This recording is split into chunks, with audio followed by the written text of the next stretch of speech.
When your dog experiences a stress event, how long does it take for them to bounce back?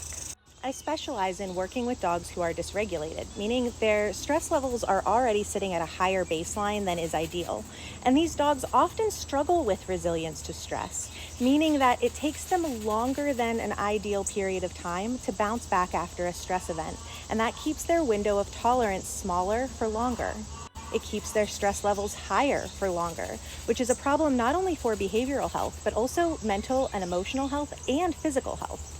Increasing your dog's resilience to stress should be one of the main pillars of your behavior therapy work. And if you're not focusing on building resilience as one of your key goals in your behavior therapy work, your work may not be as efficient, effective, or ethical as you'd like it to be. So how do we build resilience to stress in dogs? In other words, how do we decrease the amount of time that it takes their stress levels to return to baseline after a stressful event? Because stress is going to happen, and we don't want a stressful event to send your dog spiraling. One of the big factors related to building resilience to stress is agency. The belief that your dog has, their perception of, their ability to control or impact the environment around them. Dogs are inherently low on agency.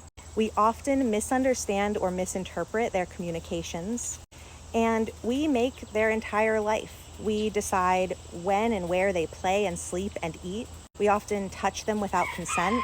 We decide how and when they'll be exposed to their triggers. We pick their friends for them. We decide often which way they're going on their walk. We decide whether or not we feel like they're playing appropriately with their toys and make decisions on what kind of activities they have access to based on our understanding of how that should look. So dogs are already pretty limited in their agency. Focusing on increasing their agency, again, that belief that they can control and impact their environment is a key part of building resilience. Part of building agency can be increasing communication. So does the dog have a way to ask for things that they want? Do they have a way to ask to go outside or to play with you or to say that they're hungry? Does the dog have a way to say yes or no, to opt in or out of different activities? Can you hear your dog when they quietly say, "That's enough of that," or "I don't like that"? Does your dog know how to get away from a stressful situation, even if they're on leash or inside? Do they know that you can hear them at their quieter levels of communication? All of these are factors in building agency and strengthening resilience to stress. And some of this is tied into behavioral flexibility, which is also strongly correlated with higher resilience to stress. Another factor that can help with resilience is secure attachment. Does your dog have a safe relationship with you? Do they have safe relationships with other people? When we see secure attachment, our learners feel more confident striking out, taking risks, trying new things, because they have safety to return to. Using punishment as part of our behavior therapy plan or engaging with our dog in non-consensual activities can really erode that attachment. Dogs with stranger danger or who are engaging in family-directed aggression may need support feeling safer in those relationships as part of building their resilience. Another factor to pay attention to is the appropriate matching of the challenge with their skill level. Often we overshoot and we make the challenge higher than ideal for the dog's skill level and their stress level. And this can apply to enrichment, this can apply to training setups, this can apply to the dog just trying to exist in their day-to-day life. And we may be putting them in situations that are not appropriate for them right now with where their skill level is.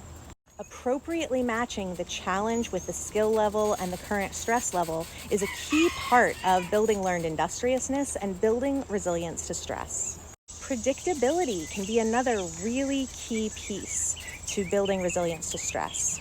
And studies suggest that for dogs, predictability and routine is less about something happening at the exact same time in the exact same way on repeat and more about the order of things. So even if dinner and then a walk doesn't happen at the same time every night, if dinner and a walk is happening consistently in that order, that can help give the dog some sense of predictability and routine, an ability to predict what comes next. In fact, some studies have looked at how aversive tools like shock collars, one of the aversive components that we often don't consider is the lack of predictability. The dog is experiencing this sensation and they have no idea when it's going to come, and that can be really unsettling for some dogs. Predictability can be key in building resilience to stress. Many of my clients struggle with novelty, so novelty is the tricky thing. They might be very suspicious of novel treats at first, or really struggle in a novel environment and have a harder time with triggers that they can handle more easily in familiar environments. While making sure that the challenge and the stress level and the skill level are appropriately matched, we can help dogs get more comfortable with novelty, create positive associations around novelty. We can actually increase their optimism through games like Nosework, for example. And that can have a huge impact on resilience to stress. And of course, there's some significant overlap with building resilience and our other two main pillars of behavior therapy: holistic stress reduction and the ability to self-regulate.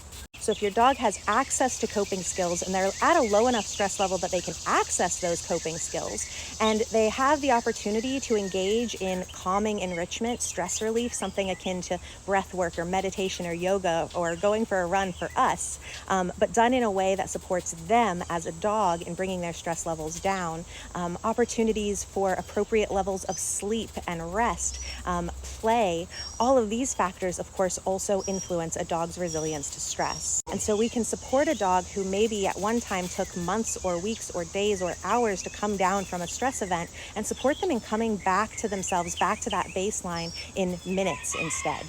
We are super excited about our upcoming Behavior Bites webinar trio launching on September 13th.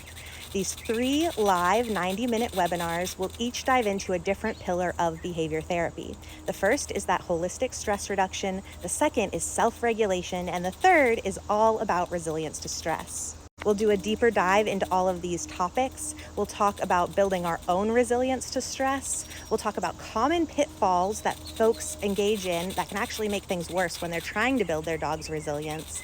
And you'll leave with practical things that you can apply to your work with your dog, whether you're working with a complex behavior case or you have maybe a singular issue that you are trying to address.